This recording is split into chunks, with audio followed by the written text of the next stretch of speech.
تو یہ تو صف جب نماز ہوتی ہے تو اس میں صف میں مل کے کھڑے ہونا ضروری ہے. تو خواتین اگر جماعت سے نماز پڑھ رہی ہوں تو ان کے لیے مل کے کھڑے ہونا ضروری ہے. یہاں ایک چھوٹا سا مسئلہ بھی بتا دوں کہ لوگ بعض مجھ پر اشکال کر رہے ہیں کہ خواتین کی تراویح کیوں ہو رہی ہے. اس پر میرے تفصیلی بیانات موجود ہیں, وہ میں ابھی نہیں چھیڑوں گا. ایک مختصر بات یہ کہ اس کو تو سب مانتے ہیں نا کہ بیان کے لیے خواتین کا آنا جائز ہے. تو جب بیان کے لیے آنا مسجد میں جائز ہو گیا تو جماعت میں شرکت کیسے ناجائز ہو جائے گی؟ اس لیے کہ اصل جو فقہا نے روکا ہے نا خواتین کو, وہ بلا ضرورت گھر سے نکلنے سے روکا ہے. تو جب گھر سے تو نکل گئیں تو پھر تو جماعت کا ثواب وہ انفرادی نماز سے زیادہ ہے, خواہ مرد ہو یا عورت ہو. باقی دلائل الگ ہیں, وہ اس پر میرا ایک مستقل بیان موجود ہے. ہاں بھائی, الحمدللہ نحمدہ ونصلی علی رسولہ الکریم. کل میں قوم عاد کے بارے میں بتا رہا تھا. تو قوم عاد کی ایک خصلت تھی کہ مکان مضبوط بنایا کرتے تھے اور ایسے جیسے ہمیشہ اس میں رہتے ہوں. تو اس حوالے سے میں نے کچھ اپنے شیخ کی باتیں ذکر کی تھیں کہ وہ کیسے دنیا سے بے رغبتی رکھتے تھے. دولت بھی تھی, انہوں نے پیسہ بھی رکھا, لیکن دنیا سے دل نہیں لگایا. تو وہ سمجھانے کے لیے پورا واقعہ بتایا تھا کہ یہ دونوں چیزیں جمع ہو سکتی ہیں. پیسہ ہو جیب کے اندر ہو, دل کے اندر نہ ہو. ہمارے ہاں پیسہ ہوتا ہے, جیب میں اتنا نہیں ہوتا جتنا دل میں ہوتا ہے. اور بعض لوگوں کی تو جیب میں 1 روپیہ بھی نہیں ہوتا مگر دل میں ٹھیک ٹھاک دولت کے انبار لگے ہوئے ہوتے ہیں. تو ایسا بھی ہوتا ہے. تو قوم عاد نے ہود علیہ السلام کی بات نہ مانی. تو ہود علیہ السلام نے ان کو یہ بھی کہا, وَاذْكُرُوا إِذْ جَعَلَكُمْ خُلَفَاءَ مِن بَعْدِ قَوْمِ نُوحٍ. اس وقت کو یاد کرو اللہ نے تمہیں خلیفہ بنایا ہے نوح علیہ السلام کی قوم کے بعد, تم ان کے جانشین ہو. تو جو انجام ان کا ہوا تھا وہی انجام کہیں تمہارا بھی نہ ہو جائے. لیکن یہ کیا کہتے تھے, من اشد منا قوہ, ہم سے زیادہ طاقتور دنیا میں کوئی بھی نہیں. تو اللہ نے پھر ان پر عذاب بھیجا. کیسا عذاب آیا؟ سورہ حاقہ میں اس کو بیان کیا ہے. فَأَمَّا عَادٌ فَأُهْلِكُوا بِرِيحٍ صَرْصَرٍ عَاتِيَةٍ سَخَّرَهَا عَلَيْهِمْ 7 لَيَالٍ و8 أَيَّامٍ حُسُومًا فَتَرَى الْقَوْمَ فِيهَا صَرْعًا كَأَنَّهُمْ أَعْجَازُ نَخْلٍ خَاوِيَةٍ فَهَلْ تَرَى لَهُم مِّن بَاقِيَةٍ. ہوا یہ کہ ہوا شروع ہوئی ہے اور اتنی تیز ہوا چلی ہے, 7 لیال 7 راتیں و8 ایام اور 8 دن, یعنی دن میں ہوا چلنا شروع ہوئی ہے اور اس ہوا نے ان کو اٹھا اٹھا کے پٹخنا شروع کر دیا. ایسے مارا ہے ہوا نے اور 7 دن تک مسلسل طوفان رہا ہے. اور اللہ فرماتے ہیں فَتَرَى الْقَوْمَ, کہ اے لوگو اگر تم وہاں موجود ہوتے اور جب وہ ہوا تھمی تھی, ہوا جب رکی ہے, اس قوم کو دیکھتے تو تمہیں ایسے لگتا کہ کھجور کے بڑے بڑے تنے ہیں جو اکھاڑ کے کسی نے پھینک دیے. بڑے بڑے قداور لوگ تھے, اوندھے پڑے ہوئے تھے. اب اللہ ہم سے خطاب کرتے ہیں فَهَلْ تَرَى لَهُم مِّن بَاقِيَةٍ, فرمایا تم ان میں سے ایک فرد کو بھی باقی دیکھتے ہو؟ ان کی نسل کا کوئی ایک بھی بچا زندہ؟ سب ختم کر دیا اللہ نے. اب ہوا کا عذاب کیوں دیا, اس میں کیا حکمت تھی؟ بھائی نوح علیہ السلام کی قوم پہ کون سا عذاب آیا؟ پانی کا, پانی نے غرق کر دیا. ہوا کا عذاب کیوں؟ علماء نے اس کی حکمت بیان کی ہے کہ ہوا سب سے ہلکی چیز سمجھی جاتی ہے اور یہ قوم اپنے آپ کو سب سے زیادہ بھاری سمجھتی تھی. تو اللہ نے سب سے ہلکی چیز کے ذریعے سب سے بھاری قوم کو تباہ کیا ہے, یہ بتانے کے لیے کہ تم جو یہ کہتے ہو نا کہ ہم سے زیادہ طاقتور کوئی نہیں ہے, تو میری تو ہوا تمہیں اکھاڑ کے رکھ دے گی, باقی چیزیں تو بعد کی ہیں. تو اللہ اگر ہوا کو بے لگام کر دے تو ہم اور آپ اس کے سامنے نہیں ٹھہر سکتے. اس لیے بھائی اللہ کی نافرمانی سے بچنا چاہیے. تو قوم عاد کہ پھر جو اس کے کھنڈرات بھی ہیں آج بھی نظر آتے ہیں, آج بھی موجود ہیں وہ. پھر کیا ہوا کہ قوم عاد میں جو بچ گئے تھے ایمان والے ان کی نسل آگے چلی ہے. اور پھر ان میں کون سی قوم پیدا ہوئی ہے؟ قوم سمود. فرمایا کہ وَإِلَىٰ ثَمُودَ أَخَاهُمْ صَالِحًا. سمود، قوم سمود میں اللہ نے کس کو بھیجا؟ صالح علیہ السلام میں. یہ لوگ بھی شروع میں صحیح چلے ہیں، ہوتے ہوتے پھر آہستہ آہستہ کیا ہونے لگے؟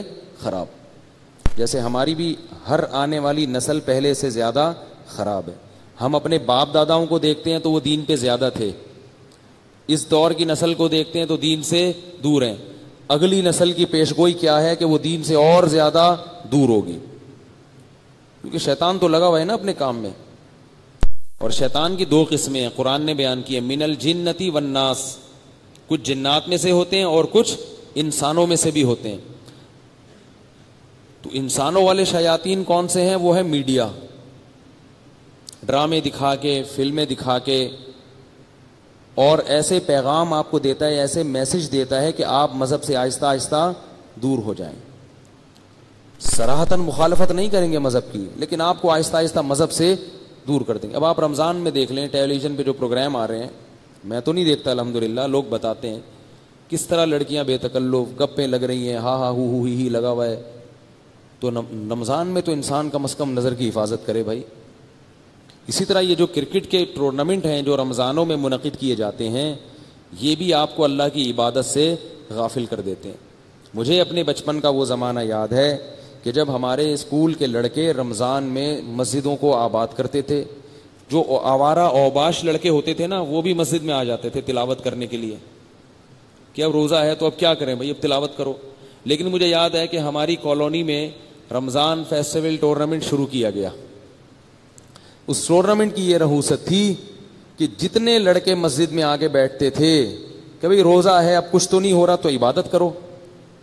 تو عبادت کا ایک نور پیدا ہو جاتا تھا، ایک عبادت کی عادت پڑ جاتی تھی، توبہ کی توفیق مل جاتی تھی.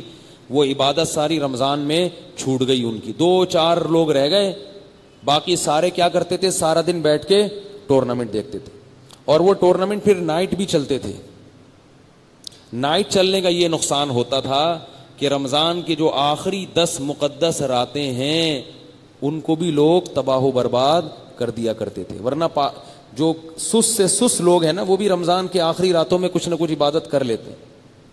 پھر کیا ہوتا تھا کہ ٹورنامنٹ ہوتے تھے آخری عشرے میں اور وہ زیادہ زوروں پہ ہوتے تھے، تو پوری رات لڑکے بیٹھ کے باجا منہ میں لے کے بجاتے رہتے تھے، تالیاں پیٹتے رہتے تھے. ہمیں بڑا افسوس ہوتا تھا. اور مسجد بالکل ساتھ تھی. تو میں سوچتا تھا کہ جب یہ ٹورنامنٹ نہیں تھا مسجد کتنا آباد تھی. جب یہ شیطانی کام شروع کیا ہے تو اب دیکھو کیا ہو گیا. فتویٰ تو یہی ہے کہ کرکٹ جائز ہے، کوئی مفتی حرام نہیں کہتا، لیکن کیا یہ چیز جائز ہے لوگوں کو مسجد سے دور کرنا؟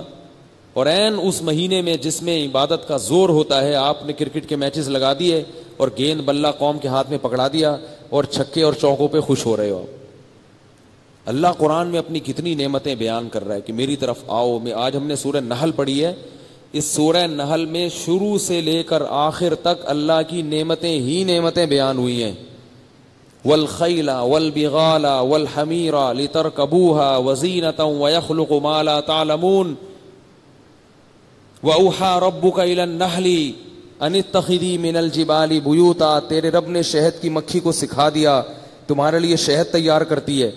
ان لکم فی الانعام لعبرا، ان چوپایوں کو سوکھی گھاس کھلا کے کیسا چکنا گاڑا دودھ نکالتا ہوں تمہارے لیے. یہ اللہ ہمیں جنرل نالج کے لیے یہ باتیں بتا رہے ہیں کیا ہمیں پتہ نہیں ہے کہ گائے جو ہے وہ چارہ کھا کے دودھ دیتی ہے؟ اس کو اللہ نے قرآن میں ذکر کرنے کا کیا مقصد تھا بھائی؟ کیا ہمیں پتہ نہیں ہے؟ تو ہندو کو بھی پتہ ہے جو قرآن نہیں پڑھتا کہ سوکھا چارہ کھاتی ہے اور اس کے تھنوں سے دودھ نکلتا ہے. شہد کی مکھی پھولوں کا رس چوستی ہے کڑوا اور کیسا میٹھا شہد بنا کے پیش کرتی ہے.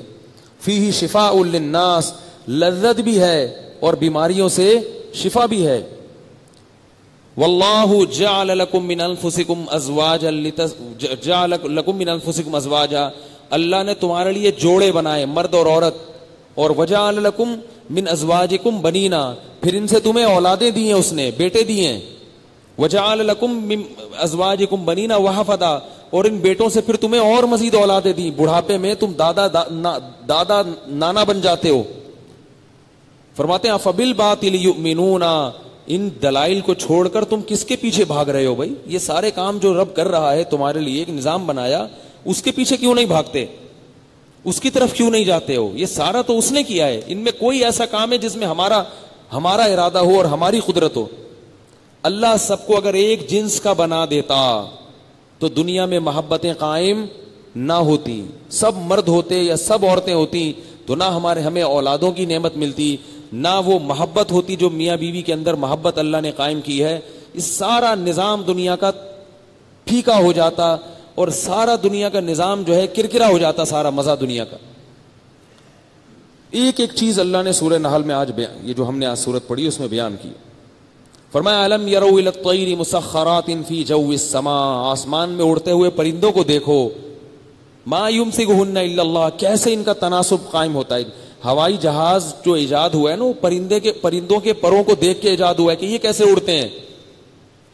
ہوا میں بیلنس کو برقرار رکھنا آسان کام نہیں ہے. یہ تو ہزاروں سال کے بعد آج سائنس یہاں تک پہنچی ہے کہ جہاز کو ہوا میں اڑا کے اس کے بیلنس کو قائم کیا جائے. بہت اس میں دماغ لگا ہے، لیکن اللہ نے یہ پرندے، تتلیاں اور بڑے سے بڑے پرندہ اور چھوٹے سے چھوٹا پرندہ، مکھی کو دیکھ لو کیسے کر کے اڑتی ہوئی جا رہی ہوتی.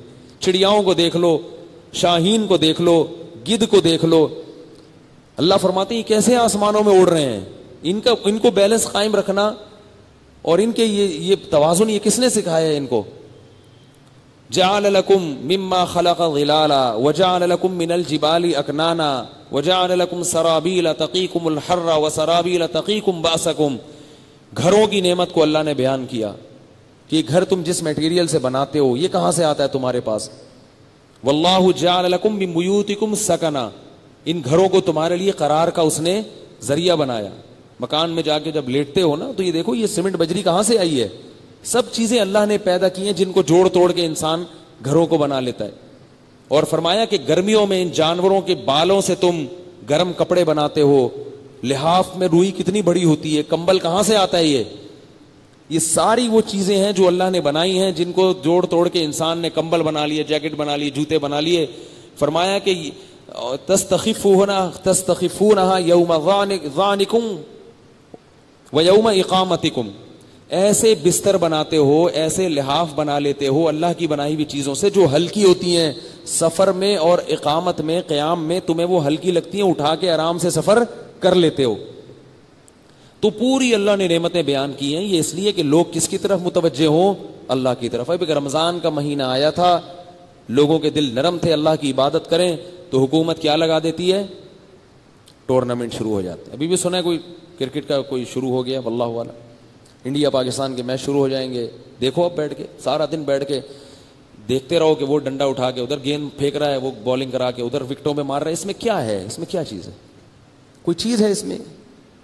یعنی یہ کوئی ایسی چیز ہے کہ جس کو دیکھ کے خوش ہوا جائے؟ بتاؤ اس میں کیا ہے؟ یعنی ایک بندہ گیند لے کر آتا ہے اور اٹھا کے وہ ایک وکٹوں میں پھینکنے کی کوشش کرتا ہے، دوسرا ڈنڈے سے اٹھا کے اس کو باؤنڈری لائن سے باہر پھینک دیتا ہے. اس میں پوری قوم پاگلوں کی طرح اچھلنا شروع ہو جاتی ہے. یہ بچکانہ حرکت ہے یا نہیں ہے؟ میں صرف آپ سے یہ سوال پوچھ رہا ہوں. یعنی یہ کوئی ایسی چیز ہے جس پہ فخر کیا جائے؟ یا اتنا بچے تو خوش ہوں تو اچھا لگتا ہے. بچے تو کسی کے پیچھے دم لگا کے بھی بڑے خوش ہو جاتے ہیں. آپ نے دیکھا ہوگا نا، بچوں کے تو بچے ہیں نا، وہ تو بچپن میں ہم کیا کرتے تھے کہ کسی کی قمیض میں نا کاغذ میں سوراخ کیا، ٹھیک ہے، کاغذ کے درمیان میں سوراخ کیا، کوئی بندہ جا رہا ہے تو اس کا کرتا پکڑ کے یوں کر کے وہ سوراخ میں سے اس کی کرتا نکالا اور وہ کاغذ اوپر چڑھا دیا. اب وہ پیچھے کیا ہے اس کی دم. اب ہم ہنس رہے ہیں، ہو ہاں ہاں ہاں ہاں، بڑا مزہ آ رہا ہے. بچوں پہ یہ چیزیں سوٹ کرتی ہیں، بچکانہ حرکتیں ٹھیک ہے، لیکن جب بچپن ختم ہو جائے تو بچکانہ حرکتیں بھی ساتھ ساتھ ختم ہو جانی چاہیے. اب گیند اور بلے پہ اچھل رہے ہیں، ہاں وہ مار دیا اس نے چھکا، وہ یہ کر دیا، عزت اور ذلت کا معیار بنا لیا اس کو. پاکستان جیت گیا تو پتہ نہیں ایٹمی گویا دھماکہ کر دیا ہے، کشمیر فتح ہو گیا ہے. بچکانہ کھیلیں، تھوڑا سا ہو ہاں ہاں وہ ختم. لیکن اس کو اتنا زیادہ پروٹوکول دے دینا، ان کے کھلاڑیوں کے انٹرویو آ رہے ہیں، ان کے وہ میں آپ کو عجیب بات بتاؤں, ہم نے بھی بچپن میں کرکٹ کھیلنا برا نہیں ہے, وہ تو ہلا گلا تھوڑا سا ٹھیک ہے چلتا ہے, لیکن اس کو اتنا زیادہ بڑھا لینا. اب دیکھیں نا, یہ بالر جب گیند کرانے کے لیے آتا ہے تو پہلے وہ تمام فیلڈروں کو, جتنے بھی فیلڈرز ہیں نا, ان کو دیکھتا ہے. بالکل وہ منظر ہوتا ہے جیسے کوئی فوج کا میجر جو ہے وہ میدان جنگ میں فوجیوں کو ترتیب دے رہا ہے.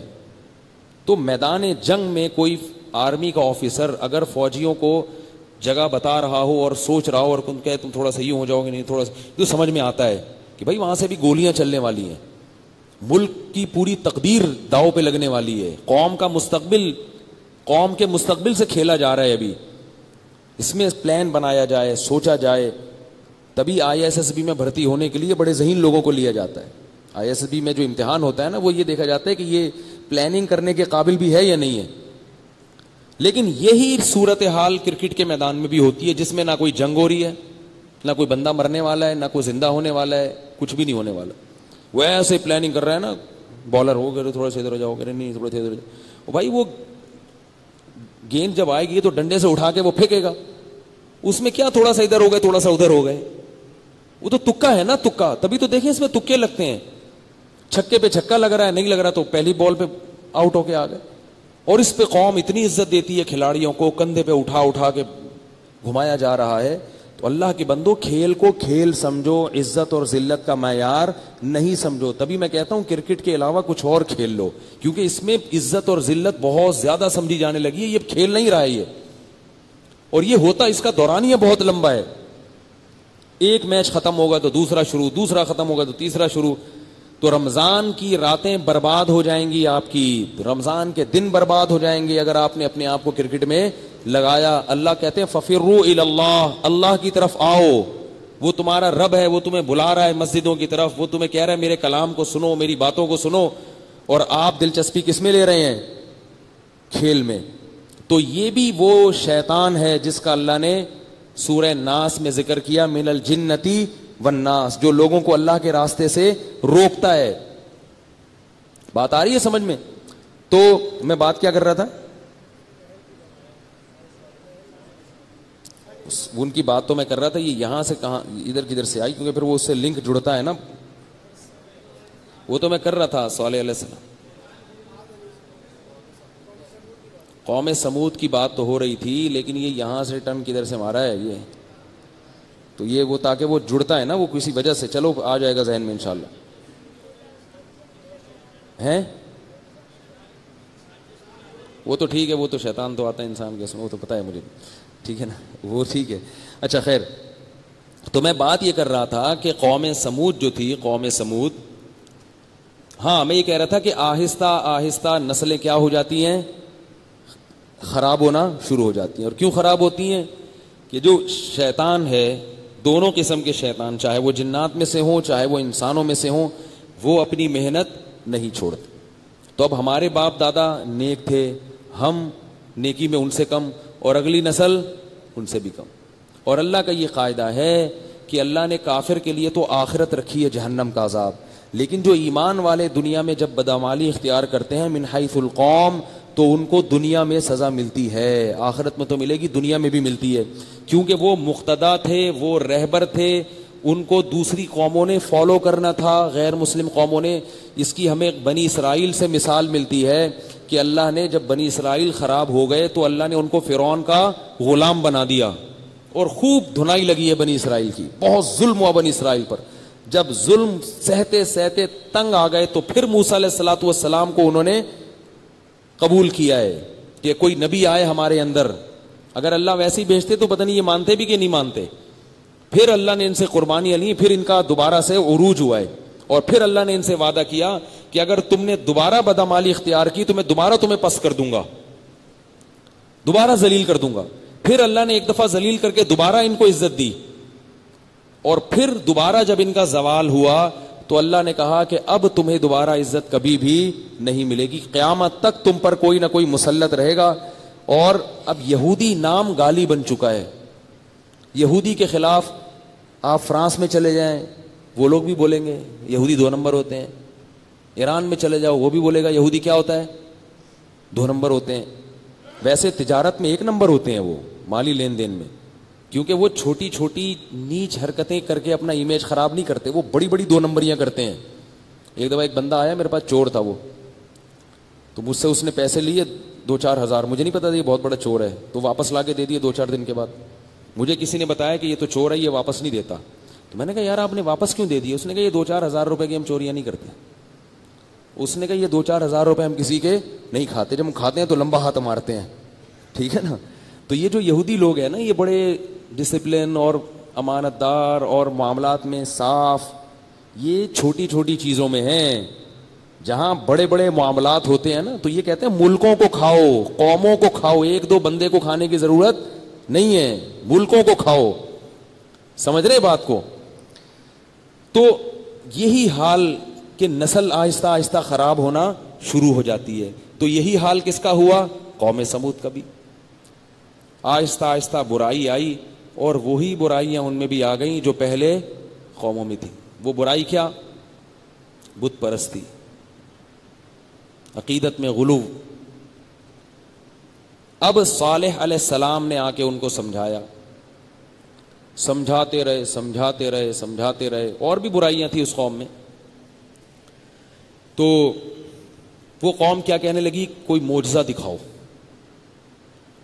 معجزہ دکھاؤ کہ آپ اللہ کے نبی. اور یہ بھی تانے دیتے تھے, یا صالح قد کنت فینا مرجوا قبل هذا اتنهانا ان نعبد ما يعبد آباؤنا او ان نفعل فی اموالنا ما نشاء. وہ حرام بھی کماتے تھے, دھوکہ دیتے تھے. تو صالح علیہ السلام نے کہا کہ بھائی تم حلال کماؤ نا, یہ تم جھوٹ اور دھوکے سے کام کیوں لے رہے ہو, حلال کماؤ. تو انہوں نے پتہ ہے صالح علیہ السلام کو کیا تانا دیا؟ صالح علیہ السلام کو انہوں نے یہ تانا دیا, قد کنت فینا مرجوا قبل هذا. اے صالح, تیری صلاحیتوں کو دیکھ کے لگتا تھا کہ تو ہماری قوم کا معاون اور مددگار بنے گا, قومی ترقی کا ذریعہ بنے گا. نہیں آ رہی بات میرا خیال ہے. جیسے ماں باپ میں کوئی بچہ بڑا ذہین ہو اور وہ مولوی بن جائے, تو ابا کیا کہتے ہیں, یار میں تو سمجھ رہا تھا کہ یہ ہمارے خاندان کی ناک کیا کرے گا, اونچی کرے گا, یہ بنے گا ڈاکٹر, یہ بنے گا انجینئر, یہ بنے گا سائنسدان, یہ پیسہ کمائے گا, ہمیں یہاں سے نکال کے ڈیفنس میں لے کے جائے گا, پھر ڈیفنس سے اڑا کے امریکہ میں شفٹ کرا دے گا. اور یہ کیا کر گیا, یہ مولوی بن گیا, ٹھیک ہے نا, یہ تبلیغ میں نکل گیا, یہ 4 مہینے لگا کے آ گیا. اب یہ کہہ رہے اللہ سے ہوتا ہے, غیر اللہ سے کچھ نہیں ہوتا. نماز پڑھو, روزہ رکھو, امی پردہ کیا کرو, بہن کو بھی پردہ کرایا کرو. تو والدین کیا کہیں گے, یار یہ کیا ہو گیا بھائی, ہم کدھر لے کے جا رہے تھے اور یہ کدھر کو جا رہا ہے. تو بھی آئی نہیں. یہی الفاظ کس کے تھے, ہمارے جاننے والے تھے, ایک ہی بیٹا تھا ان کا, بیٹے سے بڑی امیدیں لگا کے رکھی ہوئی تھیں, تو وہ داڑھی بھی رکھ لی. یہ نہیں کہ دنیا چھوڑ دی اس نے, تعلیم میں بھی آگے تھا, مگر نماز روزہ بھی شروع کر دیا. تو اس کے بارے میں اس کے گھر والے کہتے تھے, ایک ہی انڈا وہ بھی گندا, ایک ہی انڈا وہ بھی گندا نکلا. تو یہ کہتے تھے. تو صالح علیہ السلام کو قوم نے کیا کہا, قد کنت فینا مرجوا قبل هذا, بڑی امیدیں تھیں ہمیں تم سے, اتنہانا ان نعبد ما یعبد آباؤنا, تم ہمیں ہمارے باپ دادا کی رسومات سے ہٹا رہے ہو, ہماری خاندانی رسومات. تم ہمیں یہ کہہ رہے ہو جیسے آج کل کوئی بن جائے نا کہ بارات نہیں کرو, جہیز نہیں لو, تو والدین کیا کہتے ہیں, تو کیوں نیا آیا ہے کیا, تو مریخ سے آیا ہے. اگر کوئی بندہ والدین کو یہ کہنا شروع کر دے, امی بہن کی شادی ہو رہی ہے, بھائی کی شادی ہو رہی ہے, جہیز نہیں ہوگا, اسلام میں ہے جہیز کیا, بول لینا بھائی, نہیں ہے, جہیز نہیں ہوگا, بارات نہیں ہوگی, یہ مایو وایو مہندی وہندی نبی نے سادگی سکھائی ہے, ولیمہ ہوگا بس, وہ دھوم دھام سے کر لیں گے, خوب اچھا VIP قسم کا کھانا کھلا دیں گے, باقی کچھ نہیں ہوگا. تو وہ جواب میں کیا کہتے ہیں کہ بھئی تو مریخ سے آیا ہے کیا, تو کہاں سے آیا ہے. تو اتنہانا ان نعبد ما یعبد آباؤنا, جو ہمارے باپ دادا کی جو پرمپرا تھی, ٹھیک ہے نا, وہ کہاں گئی. تو وہ بھی یہی کہتے تھے کہ بھئی تو ہمارا کلچر ہے بتوں کی عبادت کرنا, ہم اس کو کیسے چھوڑ سکتے ہیں. تو او ان نفعل فی اموالنا ما نشاء, دوسرا ہمارا پیسہ ہے, ہم جیسے چاہیں اس پیسے کو انویسٹ کریں اور جیسے چاہیں کمائیں. سود حرام ہے اور یہ حلال تجارت ہے, یہ حرام تجارت ہے, یہ کیا ہوتا ہے. آج بھی لوگ مولوی صاحب کو یہ کہتے ہیں کہ جاب حرام ہے, سودی بینک میں جاب حرام ہے, اس سے ہمارے بچے کیا ہو جاتے ہیں, خراب ہو جاتے ہیں. ہمارے بچوں کو یہ نہ بتاؤ کہ جلدی سے کم عمری میں شادیاں کر لیا کرو, اس سے ہمارے بچے کیا ہو جاتے ہیں, خراب ہو جاتے ہیں. بھی مجھے والدین تانے دیتے ہیں کہ ان کے بیان میں ہمارے بچے بیٹھتے ہیں تو غلط غلط باتیں سیکھ کے آتے ہیں. وہ غلط غلط باتیں کیا ہیں, گھر آ کے کہتے ہیں ابو میری شادی کر دو. کہتے ہیں بہت غلط غلط قسم کی باتیں سیکھ کے آتے ہیں. تو میں بچوں کو ان کے اپنے خرچے پہ شادی کا کہتا ہوں. مجھے کہتا ہوں نا, آج ایک خاتون اپنے بیٹے کو لے کر آئی میرے پاس, اتنا باریک سا لڑکا, بہت ہی چھوٹا سا, یا شاید بیان میں بیٹھا ہوا بھی ہو. تو وہ لے کر آئیں, یہ کہہ رہے میری شادی کر دو, آپ کے بیان میں بیٹھتا ہے. تو میں نے اس کا بیٹا آپ کے پاس کچھ ہے, مجھے اس کی بیچارہ اچھا لڑکا ہے, مذاق کر رہا ہوں, وہ دل پہ نہ لے اگر سن رہا ہے تو اس کی جو پینٹ تھی نا, اس کو دیکھ کے مجھے لگ رہا تھا کہ اس کو رشتہ نہیں ملے گا اس پینٹ میں. صحیح ہے نا, بہت بیچارے کی گھسی پٹی سی پینٹ, پتلی سی پہنی ہوئی تھی اس نے. بڑا اچھا لڑکا ہے, گپ شپ ہے میری اس سے. تو میں نے اس سے کہا کہ بیٹا شادی آپ ضرور کریں, لیکن کس کے خرچے پہ, اپنے خرچے پہ. اماں نے آپ کو پال پوس کے بڑا کر دیا, ذمہ داری پوری ہو گئی, اب بہو کس کے خرچے پہ آئے گی, آپ کے خرچے پہ. تو آدھی بات لیتے ہو, آدھی نہیں لیتے. ہاں اماں اپنے خرچے پہ کرا دے تو ثواب ان کو بھی ملے گا, لیکن اس میں یہ ڈر بھی ہوتا ہے نا کہ اگر اپنے خرچے پہ کرا دی تو پھر بالکل ہی ہاتھ پہ ہاتھ رکھ کے بیٹھ نہ جائے کہیں. ابھی تو پھر بھی اس امید میں کچھ جاب واب کر لے کے شادی کرنی ہے, ورنہ بعض دفعہ ابا نے کرا دی تو بچہ پہلے سے سست ہوتا ہے, پوستی ہوتا ہے, وہ اور پڑ جاتا ہے آ کے. اب ابا کہنے لو پہلے اس کو پالو, اب اس کی بیوی کو بھی پالو. تو لیکن اگر کوئی باصلاحیت بیٹا ہے جو محنت سے پڑھ رہا ہے, دل لگا کے پڑھ رہا ہے, اور آپ کو پتہ ہے ایسا سست نہیں ہے, تو پھر والد کو چاہیے کہ وہ اپنے خرچے پہ شادی کرا دے اس کی. اس میں باپ کو ثواب ملے گا, اس کی رزق میں اللہ تعالیٰ برکت دیں گے. مگر یہ چاہیے ہے, لازم نہیں ہے. تو یہ پورا مسئلہ ہے, اس کو اسی طرح بیان کیا کریں, آدھا نہ بیان کریں کہ بس کرا دو اور ابا سے ہی پیسے لے کے بھی کرا دو, بیوی کا خرچہ بھی ابا اٹھائیں گے, بچے سارے وہ بھی ابا. ابا نے آپ کو جوان کر دیا نا پال پوس کے, ابا کی ذمہ داری بولو بھائی ختم ہو گئی. اب پتہ ہے آپ کو مسئلہ یہ ہے کہ جوان بیٹے کی, خود اس بیٹے کی ذمہ داری باپ پر نہیں ہے. باپ کے ذمے بیٹیوں کو کھلانا تو ہے جب تک بیٹی کی شادی نہیں ہوتی. بیٹا جب بالغ ہو جائے تو باپ کے ذمے اس کو کھلانا پلانا واجب نہیں ہے, کیونکہ اب اس پر خود کمانا فرض ہو گیا ہے. لیکن پھر بھی کھلا دیا کریں, ثواب ملے گا. ایسا نہ ہو کہ بیٹوں کو نکال دیں گھر سے. تو میں بیٹوں کو یہ بتانا چاہ رہا ہوں کہ یہ آپ کے باپ کا احسان ہے آپ کے اوپر کہ آپ کو کھلا رہے ہیں وہ. خیر, تو صالح قوم سمود نے کیا کہا, 3 الزام لگائے کہ ایک تو یہ کہ آپ سے ہمیں بڑی امیدیں تھیں, دوسرا یہ کہ آپ ہمیں اس رسم سے روک رہے ہو جو ہمارے باپ دادا کی ہے, تیسرا یہ کہ ہم پیسے ہمارے ہیں تو اس میں آپ کو یہ حق کس نے دیا کہ آپ بولو یہ صحیح ہے اور یہ غلط ہے. تو یہی حال ہے, لوگ علماء کو بھی کہتے ہیں کہ بھئی یہ نہ بتائیں یہ سود ہے, یہ حلال ہے, یہ حرام ہے, بس آئیں قرآن خوانی کریں, مردوں پہ بخش کے چلے جائیں, مردوں کو نہلائیں, دفن کریں, قبر پہ کھڑے ہو کر فاتحہ پڑھیں, اس کے بعد پتلی گلی سے نکل جائیں. بس اتنا ہونا چاہیے مولوی صاحب, اس سے زیادہ والا مولوی ہمیں پسند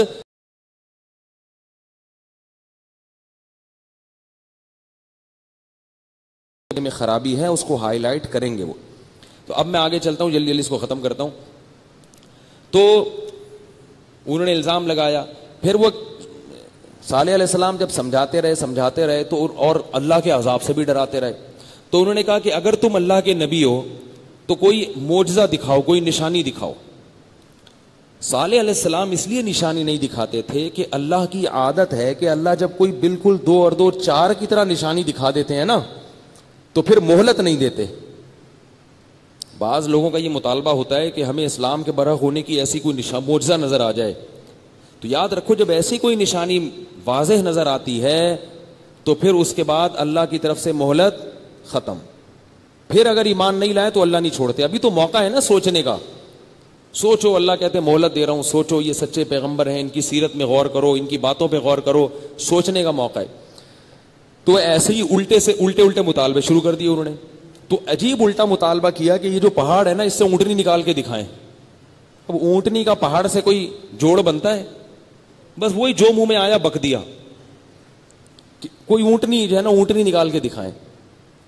اللہ تعالیٰ نے صالح علیہ السلام کے ہاتھ پہ یہ قدرت ظاہر کی, انہوں نے اشارہ کیا اور پہاڑ سے ایک اونٹنی نکل آئی. سب پوری قوم نے دیکھا. یہ اللہ نے کہا میں نے نکال تو دی ہے یہ, لیکن اب اس کے کچھ حقوق ہیں اس اونٹنی کے. یہ کس کی اونٹنی ہے؟ ناقۃ اللہ, یہ اللہ کی ناقہ کہتے ہیں اونٹنی کو, یہ اللہ کی اونٹنی ہے. اب جس وقت یہ پانی پیے گی کوئی اور گھاٹ پہ پانی نہیں پیے گا, اور اس کو اب چھیڑنے کی کوشش نہ کرنا. اگر اس کو تم نے قتل کیا فوراً تم پر اللہ کا عذاب آئے گا. اب کیا ہوا کہ وہ ڈر گئے کہ بھئی یہ تو بڑا معجزہ ہے, کافر تھے مگر ایک خوف پیدا ہو گیا. اب وہ اونٹنی آتی تھی, وہ اتنا پانی پیتی تھی, اتنا پانی پیتی تھی کہ ان کے جانوروں کے لیے مسائل کھڑے ہو گئے. بھئی تم نے خود ہی مانگی ہے نا, یہ تو اللہ نے دکھا دی, یہ تو اللہ کی اونٹنی ہے, تم نے اپنی آنکھوں سے دیکھی ہے. قرآن میں آتا ہے وَكَانَ فِي الْمَدِينَةِ 9 رَهْطٍ يُفْسِدُونَ فِي الْأَرْضِ وَلَا يُصْلِحُونَ. 9 ایسے لوگ تھے جو زمین میں جو زیادہ بڑے دہشت گرد تھے, زیادہ بڑے فسادی تھے. انہوں نے مل کے پلان بنایا کہ یار اس اونٹنی کا کچھ کرو. رہط کہتے ہیں قبیلے کو, تو 9 قسم کے قبیلے تھے یا قومیں تھیں. ان لوگوں نے کہا کہ یار اس اونٹنی کا کچھ کرو, اور انہوں نے کہا سب کی طرف سے ایک ایک آدمی آئے گا نا تو کسی پہ بھی بات نہیں آئے گی, ورنہ ایک قبیلہ مارے گا نا تو لوگ کہیں گے اس نے مارا ہے, وہ کہیں گے اس نے مارا. ہر قبیلے سے ایک فرد ہونا چاہیے اور اس کو مار دو. سب ماریں گے تو کچھ بھی نہیں ہوگا. تو تقاسموا باللہ لنبیتنہ اہلہ ثم لنقولن لولیہ ما شہدنا مہلک اہلہ وإنا لصادقون. اور پھر بعد میں مکر جانا, قسمیں اٹھا کے مکر جانا کہ ہم نے نہیں کیا. تو اللہ فرماتے ہیں فعقروہا, انہوں نے اونٹنی کی ٹانگیں کاٹ ڈالی, ختم کر دیا. تو اللہ نے حضرت صالح کو وحی کی کہ اپنی قوم کو کہہ دو تمتعوا فی دارکم 3 ایام, 3 دن ہیں تم عیش و عشرت سے گزار لو. 3 دن کیوں اللہ نے مہلت دی یہ اللہ بہتر جانتا ہے. شاید اس میں حکمت تھی کہ ایمان والے لوگ یہاں سے نکل جائیں سارے. تمتعوا فی دارکم 3 ایام ذالک وعد غیر مکذوب, یہ اللہ کا ایسا وعدہ ہے جس میں جھوٹ کی آمیزش ذرہ برابر بھی نہیں. 3 دن تمتعوا, مزے اڑا لو. کیسے بدبخت تھے دیکھیں, پیغمبر یہ دھمکی دے کے گئے ہیں مگر ان کو پھر بھی یہ تھا کہ بھئی کوئی عذاب نہیں آ رہا, پھر بھی نہیں بھاگے وہاں سے. تمتعوا فی دارکم 3 ایام ذالک وعد غیر مکذوب, یہ جھوٹا وعدہ نہیں ہے. اللہ فرماتے ہیں 3 دن کے بعد کیا ہوا. اما ثمود فاہلکوا بالطاغیہ, ایک زوردار آواز آئی ہے, فرشتے نے صرف ایک چیخ ماری ہے, اور وہ اتنی زوردار آواز تھی کہ اس چیخ سے ان کے کلیجے پھٹ گئے. صرف ایک آواز کی طاقت سے کیا ہوا, اتنی زور سے آواز ماری ہے نا فرشتے نے, اتنی زور سے, ایسے زور سے چیخا ہے کہ اس قوم کے کلیجے پھٹ گئے. فعقروها فدمدم علیہم ربہم بذنبہم فسواہا, فرمائے تیرے رب نے ایسا عذاب کا کوڑا برسایا. دمدم علیہم ربہم بذنبہم فسواہا, اور اس قوم کو کیا کر دیا, برابر ختم, نام و نشان ختم, کھنڈرات باقی ہیں ان کے. تو اللہ نے قوم سمود کو بھی بالآخر کیا کیا, فرمایا کہ جب قوم عاد کو اللہ نے تباہ کیا تو اللہ نے فرمایا وَتِلْكَ عَادٌ جَحَدُوا بِآيَاتِ رَبِّهِمْ, دیکھو یہ قوم عاد تھی جس نے اپنے رب کی نشانیوں کا انکار کیا. الا, خبردار سنو, قیامت تک یہ اللہ کا اعلان چلتا رہے گا قرآن میں. الا, اے لوگو سنو, ان عادن کفروا ربہم, عاد نے اپنے پیدا کرنے والے کی نافرمانی کی. الا بعدا لعاد قوم ہود, سنو قوم عاد پر اللہ کی لعنت, اور قوم عاد اللہ کی رحمت سے دور ہو گئی. پھر جب اللہ نے قوم سمود کو تباہ کیا تو یہی الفاظ اللہ نے بتائے, الا ان سمود کفروا ربہم, سنو اے لوگو, خبردار قوم سمود نے اپنے رب کی مان کے نہیں چلی وہ قوم. دیکھو اللہ تعالیٰ جو ہم سے سب سے پہلے جو چیز ریکوائرڈ ہے نا, اللہ کو سب سے پہلے جو مطلوب ہے وہ یہ کہ میرے ہو یا نہیں ہو, باقی سب چیزیں اس کے بعد ہیں. اور کافر کیا کہتا ہے کہ مذہب کو دوسرے نمبر پہ رکھنا ہے, پہلے دنیا دیکھنی ہے. ان کے ہاں مذہب سیکنڈری ہے, دوسرے نمبر پر ہے. کوئی چرچ چلا جائے ٹھیک ہے, نہیں جائے تو بھی ٹھیک نہیں ہے, لیکن پہلے کیا ہے کہ آپ کیا کماتے ہیں, کیا کھاتے ہیں, آپ کا بزنس کیسا ہے. اور اللہ کہتے ہیں کہ پہلے کون ہے, میں ہوں، اس کے بعد باقی سب ہیں، میں نے بنایا ہے، یہ زبان میں نے دی، یہ آنکھیں میں نے دی، یہ کان میں نے دیا، اور یہ ماں کی چھاتیوں میں دودھ میں نے پیدا کیا. اخرجکم من بطون امہاتکم لا تعلمون شیئا. سورہ نحل میں یہ بھی فرمایا کہ وہ رب تمہیں تمہاری ماں کے پیٹ سے باہر نکالتا ہے. لا تعلمون شیئا، اسے اس وقت تمہیں دنیا کی کچھ بھی خبر نہیں ہوتی، تمہیں کچھ پتہ نہیں ہوتا کس پانی پہ مجھے بنایا گیا، کیسے اس پانی پہ میری آنکھ، ناک، کان، دل، دماغ، جگر، گردے، پھیپھڑے، کلیجی یہ ڈیزائن کیے گئے، پھر کیسے میرے دل کی موٹر میرے سینے میں لا کے جکڑ دی گئی اور وہ کیسے پمپ کر رہی ہے. اللہ فرماتے تمہیں جب ہم نے دنیا میں لائے نا تو تم بن کے اسٹرکچر پورا تیار ہو چکا تھا، لیکن تمہیں کچھ بھی پتہ نہیں تھا کہ کون ہے بنانے والا اور کون ہے کھلانے والا، یہ ماں کی چھاتیوں میں دودھ کہاں سے آ رہا ہے، کچھ بھی نہیں جانتے تھے. یہ سارے کام میں کر رہا تھا. آج ایک نعرہ بہت لگایا جا رہا ہے، وہ یہ ہے کہ پہلے انسانیت کا رشتہ ہے اور اس کے بعد مذہب کا رشتہ ہے. یہ خوب سمجھیں، یہ بھی میڈیا کا ایک شیطانی کام ہے. میڈیا کیا نعرہ لگاتا ہے کہ پہلے کون سا رشتہ ہے؟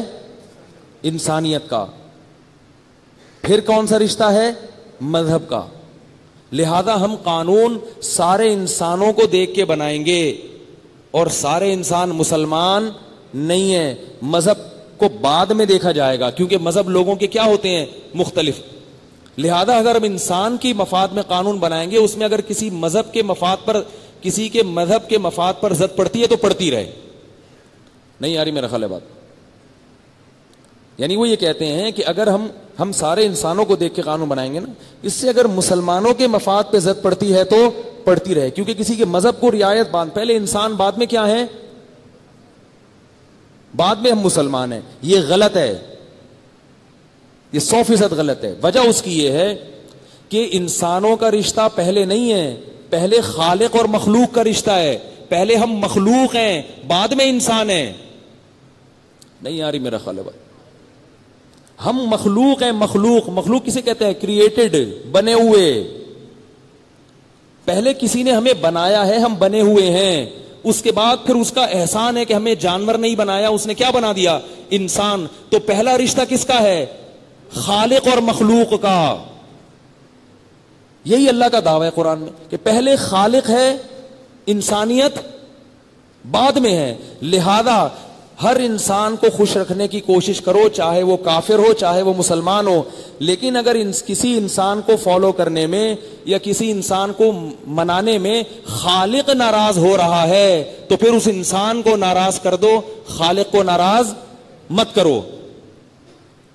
اب اگر آپ ایسا قانون بنا رہے ہیں جس میں انسانیت کا تو فائدہ ہے مگر مذہب کا نقصان ہے، تو مذہب کا نقصان در حقیقت کس کے ساتھ زیادتی ہے؟ خالق کے ساتھ. کیونکہ مذہب یہ کسی کا ذاتی نہیں ہے. ان الدین عند اللہ الاسلام، اللہ کے ہاں کون سا دین برحق ہے؟ اسلام. وہ اللہ کا دین ہے. تو آپ کوئی ایسا قانون نہیں بنا سکتے جس سے اس کائنات کا خالق آپ سے ناراض ہو جائے. بات نہیں آ رہی میرا خیال ہے؟ اس کی مثال دیتا ہوں میں. دیکھو غیر مسلم کیا کہتے ہیں؟ زنا کی وہ اجازت دیتے ہیں. کیوں؟ وہ کہتے ہیں جب لڑکا راضی لڑکی راضی دونوں خوش ہیں تو اس میں کسی پر کوئی زیادتی نہیں ہو رہی، کوئی ظلم نہیں ہے. ٹھیک ہے نا؟ اور اسلام کیا کہتا ہے؟ اگر وہ دونوں راضی ہوں اور زنا کر لیں تو چوک پہ کھڑا کر کے کیا کرو ان کو 100 کوڑے لگاؤ. اب انسانیت کا فائدہ بظاہر اس میں ہے کہ ان کو کوڑے نہ مارے جائیں. بھائی کوئی زیادتی نہیں کی، وہ بھی راضی وہ بھی خوش. اور اگر وہ اپنی خواہش پوری نہ کرتے ڈپریشن کے مریض بن جاتے، بلڈ پریشر کی گولیاں کھاتے. کیا خیال ہے؟ جب انسان کی ایک خواہش پوری نہیں ہوتی تو ظاہر ہے اس کو روکنا پڑتا ہے، بریک لگانی پڑتی ہے، وہ پریشان ہوتا ہے. کیا خیال ہے؟ تو پریشان، تو لہذا انہوں نے قانون سازی کی. انہوں نے کہا بھائی پریشان ہو رہے ہیں تو کیوں پریشان کریں ہم لوگوں کو؟ اگر وہ راضی ہیں تو ہونے دو بھائی. اولاد پیدا کرنا ان کا ذاتی معاملہ ہے، بچہ پیدا کریں نہ کریں ان کی مرضی، حمل باقی رکھیں ضائع کریں ان کی مرضی. وہاں یہ سب قوانین ہیں. ہمارے ہاں شریعت میں ایسا نہیں. اللہ کہتے ہیں دونوں نے خوشی خوشی بھی زنا کیا ہے اور پکڑے گئے، تمہیں پتہ چل گیا. شادی شدہ تھے تو زمین میں گاڑ کے پتھروں سے مار دو ان کو. اور اگر کنوارے تھے تو چوک پہ کھڑا کر کے 100 کوڑے لگاؤ. وَلَا تَأْخُذْكُمْ بِهِمَا رَأْفَةٌ فِي دِينِ اللَّهِ، اور اللہ کی حد جاری کرنے میں تمہیں نرمی سے کام لینے کی اجازت نہیں ہے. اب جو لوگ یہ کہتے ہیں کہ انسانیت پہلے ہے, وہ اس قانون کو مانیں گے؟ کہیں گے نہیں بھائی یہ نہیں ہے, اتنے تو کوڑے لگ رہے ہیں, پتھروں سے مار کے ہلاک کر رہے ہیں, یہ کیا سر. لیکن جو کہتے ہیں کہ پہلے رشتہ کون سا ہے, خالق اور مخلوق کا, تو یہ زانی تو خوش ہو رہا ہے, زانیہ بھی خوش ہو رہی ہے, لیکن ناراض کون ہو رہا ہے؟ اللہ. وہ کیا کہتا ہے؟ ان اللہ لا یأمر بالفحشاء, اللہ بے حیائی کو کبھی پسند نہیں کرتا. اللہ کو زمین پہ بے حیائی پسند نہیں ہے, اور زنا کو اللہ نے بے حیائی قرار دیا ہے. فرمایا تم انسان ہو, نکاح کر کے رہو, بغیر نکاح کے کسی عورت کے قریب جانے کی تمہیں اجازت, بولو بھائی, نہیں ہے. نہ آنکھوں کا زنا کرنے کی اجازت, نہ کانوں کا زنا کرنے کی اجازت, نہ زبان سے زنا کرنے کی اجازت. تو اب جو اللہ کو مانے گا نا, جو خالق کے رشتے کو مانتا ہے, وہ کیا کہے گا کہ بھائی زانی کی ٹھکائی لگنی چاہیے. پہلے کون ہے؟ خالق. اور اس نے بتا دیا کہ مجھے اتنی ترجیح دینی ہے کہ والدین پر بھی مجھے ترجیح دی جائے گی. تو انسانیت کے رشتہ میں سب سے اہم ترین انسان کون ہوتا ہے؟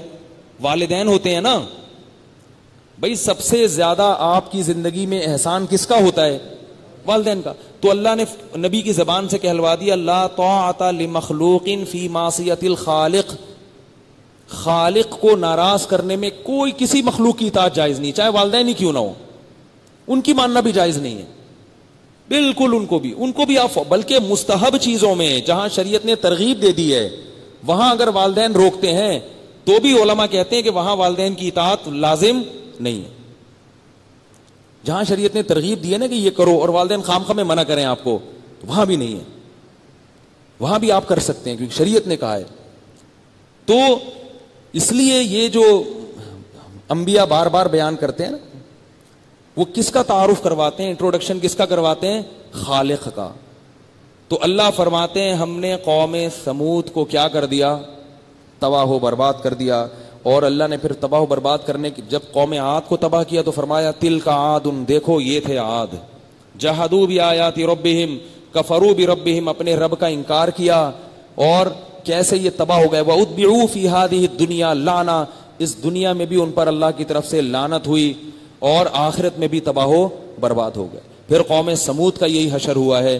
اور پھر اللہ نے قوم سمود کے بعد جو دوسری قوم جس کا قرآن میں اللہ نے ذکر کیا, وہ جب قوم تباہ ہو گئی تو پھر ابراہیم علیہ السلام کا دور آیا, اس کا پھر کیا ہوا, پھر لوط علیہ السلام کا دور آیا, وہ پھر میں انشاءاللہ کل بیان کروں گا. ان قوموں میں کیا ہوا, ان میں کیا برائیاں تھیں. پھر ہمیں یہ دیکھنا چاہیے کہ من حیث القوم کہیں وہ برائیاں ہم میں بھی تو نہیں. اور دیکھو قرآن کی جو دعوت ہے نا, وہ فطرت کو اپیل کرتی ہے. قرآن کبھی ایسی برائی کو برائی نہیں کہتا جس کا برائی ہونا ہی سمجھ میں نہ آ رہا ہو, خام خامے. ویسے ہی قرآن نے اصول بھی بیان کیے ہیں, کہ قل ان اللہ لا یأمر فی الفحشاء. دیکھو اللہ بے حیائی کو پسند نہیں کرتا, تو بے حیائی کو تو کوئی بھی شریف آدمی پسند نہیں کرتا. جو لوگ کہتے ہیں کہ زنا ہونا چاہیے, لیکن جب ان کی اپنی بہو بیٹی کی باری آتی ہے تو وہ کیا چاہتے ہیں کہ یہ ہونا چاہیے, کہتے ہیں نہیں ہونا چاہیے. اس کا کیا مطلب ہے کہ یہ صرف شہوت ہے, یہ صرف خواہشات نفسانیہ ہیں جو آپ کو غلط رخ پر لے کر جا رہی ہیں. ایک صاحب نے مجھے بتایا کہ میں برائیوں میں مبتلا تھا, جب میرے بیٹی پیدا ہوئی ہے تو مجھے خیال ہوا کہ اگر میں نے یہ برائیاں نہ چھوڑی اور میری بیٹی کو پتہ چل گیا تو میری بیٹی بھی ان برائیوں میں مبتلا ہوگی. اس کی خاطر مجھے وہ برائیاں چھوڑنی پڑی. تو میں نے کہا دیکھو اس برائی کا برائی ہونا سمجھ میں آ گیا نا.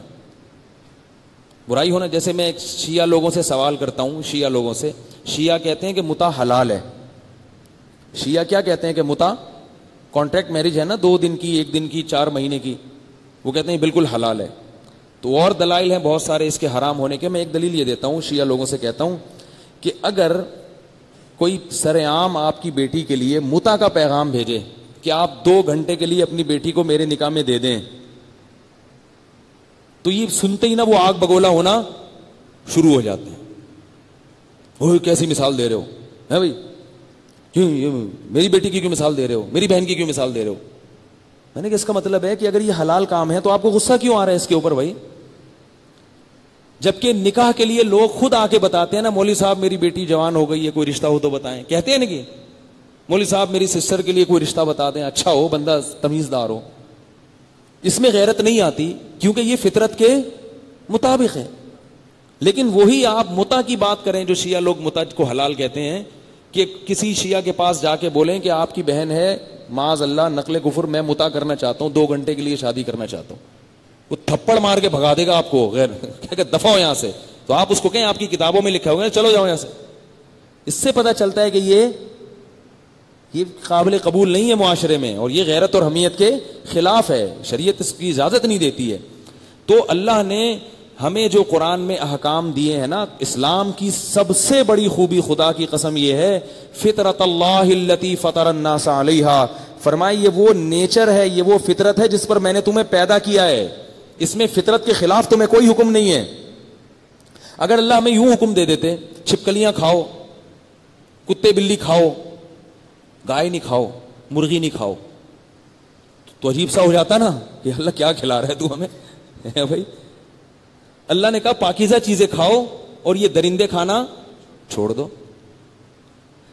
اللہ نے کہا ذبح کر کے کھاؤ, اگر اللہ کہتے ذبح کیے بغیر کھاؤ, ذبح کیا ہوا حلال نہیں ہے, کچھ لوگ کھا لیتے, بہت سو کو الٹیاں آ جاتی. اللہ کہتے نکاح کر کے نہیں رہنا, بغیر نکاح کے رہنا ہے. تو بہت سے لوگ جیسے یورپ والے بغیر نکاح کے زندگی تو گزار رہے ہیں, مگر سر جوڑ کے بیٹھے ہوئے, یہ ہماری نسلیں تباہ ہو رہی ہیں. وہ پریشان ہے یار, اس کو فیملی سسٹم کو کیسے درست کریں, ہم پریشان ہیں, سر جوڑ کے بیٹھے ہیں, کیا کریں بھائی ہم. تو فطرت کے مطابق چلا دی اللہ تعالیٰ نے, نیچر. اگر اللہ کہتے والدین کی نافرمانی کرنی ہے, بڑا مشکل ہو جاتا, بار بار خیال آتا یار یہ میرا باپ ہے, اس نے مجھے کتنا بچپن میں محبت دی, یہ میری ماں ہے, اس نے دودھ پلایا, اور اللہ کہہ رہے ہیں کہ جو یہ کہیں نا اس کے خلاف چل رہے ہیں تم نے. خدا کی قسم بڑا مشکل کام ہو جاتا, ضمیر ملامت کرتا بار بار, اور آپ کو ضمیر کے خلاف چلنا پڑتا. اللہ نے وہی کہا جو ہمارے ضمیر کی آواز ہے. اللہ نے کہا کہ مخلوق میں سب سے پہلا حق کس کا ہے, والدین کا. لا تقل لهما اف, اللہ کہتا ہے رشتہ داری توڑنی ہے, نہ بھائی کا پتہ ہونا چاہیے, نہ بہن کا پتہ ہونا چاہیے, نہ چاچا کا پتہ ہو, نہ ماموں کا پتہ ہو. جیسے گوروں کو پتہ ہوتا ہے, پتہ ہی نہیں ہوتا چچا کون ہے, ماموں کون ہے, ابا کا مشکل لگ رہا ہے آج کل پتہ لگنا وہاں پہ. تو سارے اس لیے وہ انکل ہیں, ان کے سب کون ہوتے ہیں, انکل. اور ساری عورتیں کیا ہوتی ہیں, انٹی. ہمارے ہاں انکل کا جو اصل مفہوم ہے, ابا کے چھوٹے بھائی انکل ہیں, بڑے بھائی تایا ہیں. بڑے چھوٹے کا فرق تو بڑا, وہ اس میں بڑی گہرائی ہے. تو اب اللہ اگر کہہ دیتے کہ ساری رشتہ داری توڑو, تو بڑا مشکل ہوتا بھائی سے لڑنا, مشکل کام ہو جاتا نا یار, بھائی ایسے لڑنا بڑا مشکل کام. اللہ اگر کہتے داڑھی کٹاؤ, آپ بتائیں کل اللہ نہ کرے میں داڑھی کاٹ کے بیٹھتا یہاں پہ, آپ کو اچھا لگتا؟ میں یہ جو لوگ کہتے ہیں نا داڑھی کاٹنے میں حسن ہے, یہ اس وقت تک ہے جب تک رکھی نہ ہو. ایک دفعہ رکھ لو, پھر داڑھی میں اللہ نے جو نور رکھا ہے وہ نور آپ کی سمجھ میں آ جائے گا. بغیر داڑھی کا آدمی جب داڑھی رکھتا ہے تو برا نہیں لگتا, داڑھی رکھنے والا آدمی ایک دن کاٹ کے آ جائے نا, کیسی عجیب سی چہرے پہ اس کے ایک بے برکتی سی اور ایک نحوست کے آثار ہوتے ہیں. ہم کہتے ہیں یار یہ کیسا چہرہ ہے, تو پتہ یہ چلا کہ داڑھی میں کیا ہے, حسن ہے. ہاں بعض دفعہ ہم فطرت کے خلاف چلتے چلتے اس حسن سے مانوس نہیں رہتے. اب ہمیں کیوں پسند آ رہے ہیں, اس لیے کہ ہم دیکھ دیکھ کے عادی ہو چکے ہیں نا ایک چیز کے. جیسے چائنا والے جب بلی کھاتے ہیں تو انہیں تو الٹی نہیں آتی. میں گلگت میں تھا, وہاں ایک کتا ہے, سڑا ہوا عجیب سا کتا جا رہا تھا, میں یوں کر کے نا پیچھے ہو رہا تھا. انہوں نے کہا ابھی چائنیز نے دیکھ لیا نا اس کو کاٹ کے کھا جائیں گے. میں نے کہا یہ کوئی کھانے کی چیز ہے یار, ایسا تو ہم بکرا نہیں کھاتے, تو کتا ایسا کھا جائیں گے, تو کھا جاتے ہیں. تو وہ تو جب آپ فطرت کے جیسے پہلی دفعہ جھوٹ بولیں گے تو برا لگے گا آپ کو, ضمیر ملامت کرے گا, لیکن جھوٹ بول بول کے ایک وقت آتا ہے کہ سچ بولتے ہوئے برا لگ رہا ہوتا ہے آدمی, جھوٹ بولنے میں اچھا لگ رہا ہوتا ہے. بڑی خوشو خضو سے اس دن نماز پڑھتا ہے جس دن جھوٹ بولتا ہے, کہتا ہے آج مجھے عجیب سی نورانیت محسوس ہو رہی ہے. اسی طرح جو گندے مندے رہتے ہیں, اصل تو کیا ہے, نہاتے ہیں, صاف ستھرے ہوتے ہیں, خوشبو لگاتے ہیں, سکون محسوس ہوتا ہے نا آپ کو بھی, سامنے والے کو بھی, لیکن بھنگی کو نہیں ہوتا. بھنگی کو اگر آپ کچھ دن صاف ستھرا رکھو, وہ کہے گا یار کس عذاب میں ڈال دیا ہے مجھے. تو بھنگی کا ایک بس واقعہ بتا کے میں اپنی بات ختم کرتا ہوں. 2 بھنگی جا رہے تھے, ایک بھنگی جا رہا تھا, ہمارے حضرت یہ واقعہ سناتے تھے, عطر کی دکان کے قریب سے گزرا تو دھڑام سے گر کے بے ہوش ہو گیا. ٹھیک ہے نا, خوشبو کی دکان کے قریب سے گزرا اور گر کے بے ہوش. اب پبلک پریشان ہے, اس وقت ایمبولینسیں تو ہوتی نہیں تھی, کوئی جوتے مار رہا ہے, کوئی سر پہ پانی ڈال رہا ہے, کوئی ٹھنڈا, بندہ ہوش میں نہیں آیا. تو اس کے بھائی کو فون کیا, وہ بھی بھنگی تھا. بھائی آیا, اس نے حالات کا جائزہ لیا نا, چاروں طرف دیکھا کہ کیا مسئلہ ہوا ہے. ایک دم اس کو دور ایک خوشبو کی دکان نظر آئی. اس نے کہا او آئی سی, سمجھ گیا. اس نے کہا بھائی مسئلہ یہ ہے کہ کہیں سے کہیں گوبر لے کر آؤ. گوبر اس کی ناک کے قریب رکھا, سنگھایا گیا, اٹھ کے وہ ایک دم بیٹھ گیا. تو اس نے کہا بھائی ہم لوگ اس چیز کے عادی ہیں, وہ گٹر میں گھسے رہتے ہیں, بدبو کے عادی ہیں, خوشبو کا جھونکا آیا یہ افورڈ نہیں کر پایا. ٹھیک ہے نا. تو وہ ہماری فطرت چینج ہو جاتی ہے. ہمیں گٹکے میں مزہ آنے لگتا ہے, پان میں مزہ آنے لگتا ہے, تو پھر شہد تھوڑی اچھا لگے گا ہمیں. چائے میں مزہ آئے گا تو دودھ تھوڑی اچھا لگے گا. تو ہم چینج, اب ہم نے اپنے آپ کو چینج کرنا ہے, اللہ کے قانون کو چینج نہیں کرنا. ہم جب چینج کر لیں گے, فطرت پہ آ جائیں گے, تو اللہ کا پہلا وعدہ کیا ہے کہ تمہیں دنیا میں بھی پاکیزہ زندگی ملے گی, سکون کی, اور آخرت میں بھی ملے گی. تو باقی واقعات انبیاء کے انشاءاللہ میں کل بیان کروں گا. اللہ تعالیٰ سمجھنے کی, عمل کرنے کی توفیق عطا فرمائے.